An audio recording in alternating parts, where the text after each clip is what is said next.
राधा अष्टमी पर करें इस कथा का पाठ, प्राप्त होगी किशोरी जी की कृपा। सनातन धर्म में सभी पर्व को महत्वपूर्ण माना जाता है। ठीक इसी प्रकार भाद्रपद माह में पड़ने वाली राधा अष्टमी का विशेष महत्व है। यह त्योहार श्री राधा रानी को समर्पित है। हर साल राधा अष्टमी भाद्रपद माह के शुक्ल पक्ष की अष्टमी तिथि पर बेहद उत्साह के साथ मनाई जाती है। आइए इस लेख में पढ़ते हैं राधा अष्टमी की व्रत कथा। भाद्रपद माह में राधा रानी का अवतरण हुआ था। राधा अष्टमी बहुत उत्साह के साथ मनाई जाती है। इस दिन विधिपूर्वक राधा रानी की पूजा होती है। धर्म डेस्क, नई दिल्ली।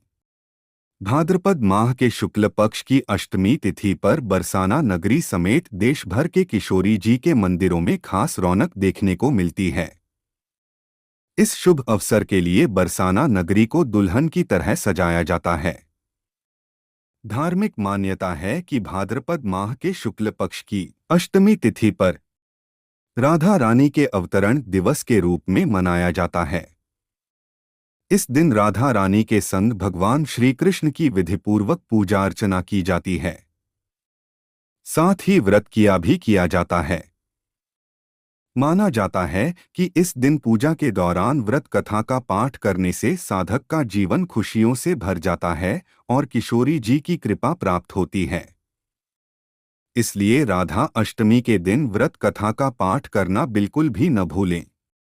पंचांग के अनुसार भाद्रपद माह के शुक्ल पक्ष की अष्टमी तिथि 10 सितंबर को रात 11:11 पर शुरू होगी और 11 सितंबर को रात 11:46 पर समाप्त होगी।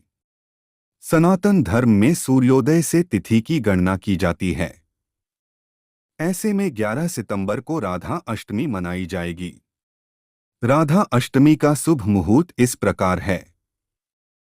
11 सितंबर को सुबह 11:03 से लेकर से दोपहर 01:32 तक है। पौराणिक कथा के अनुसार एक बार राधा रानी स्वर्ग लोक से बाहर चली गईं। जब इस बात के बारे में भगवान श्री कृष्ण को पता चला तो वह विरजा सखी के साथ घूमने लगे। जब किशोरी जी स्वर्गलोक में आईं तो उन्हें इस बात का पता चला और वह क्रोधित हो गईं। इसके पश्चात उन्होंने विरजा को अपमानित किया। इसके बाद उसने विरजा नदी का रूप लिया।